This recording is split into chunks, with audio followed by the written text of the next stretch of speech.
It's almost a month since Haiti's president was assassinated in his home in the middle of the night, and tonight you'll hear from a witness, his wife.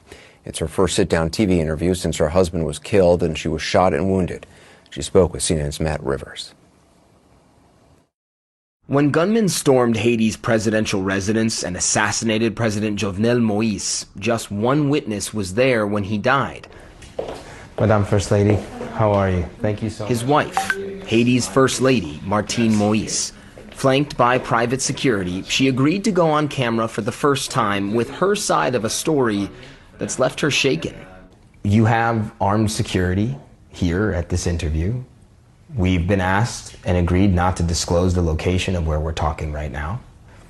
You're obviously at least thinking about threats to your life. Do you feel like your life right now is at risk? Yeah, it is. Because I wasn't supposed to be alive.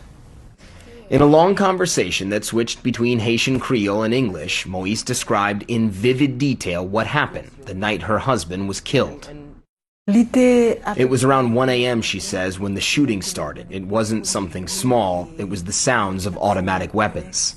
Bullet holes still pockmarked the compound. At the time, she and her husband hid in their bedroom, but just minutes later, she says the door burst open. Gunfire ripped through the air, and at first, only she was hit.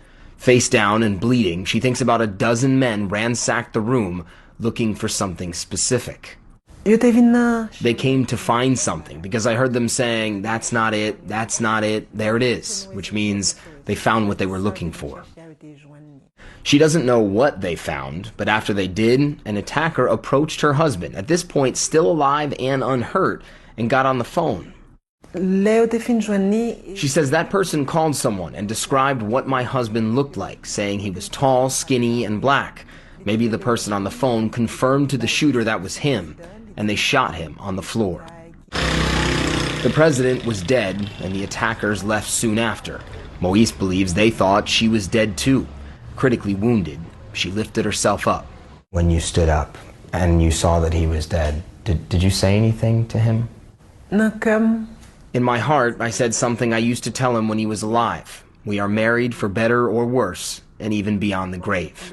Her left side bleeding and her right arm shredded by gunfire, she's eventually led out of the house by police and comes to a quick conclusion. The dozens of security guards normally on hand to protect the president either let the attackers in or they abandoned their posts. No.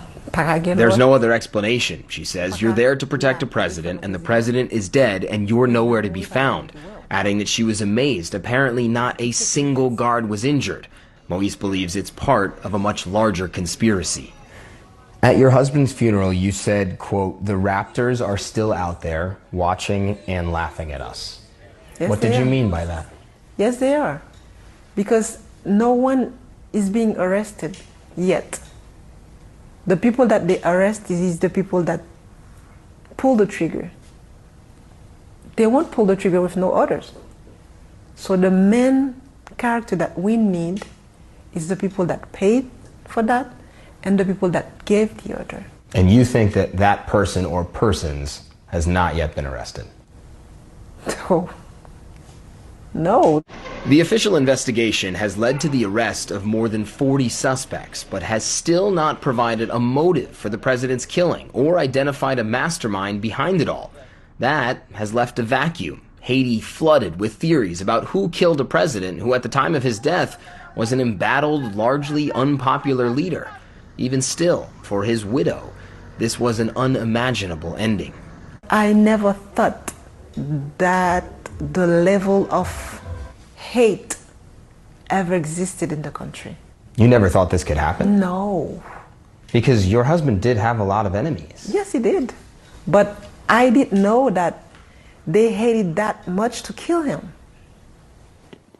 Matt Rivers joins us now. Does the First Lady have any confidence that the investigation will lead to who orchestrated this whole thing?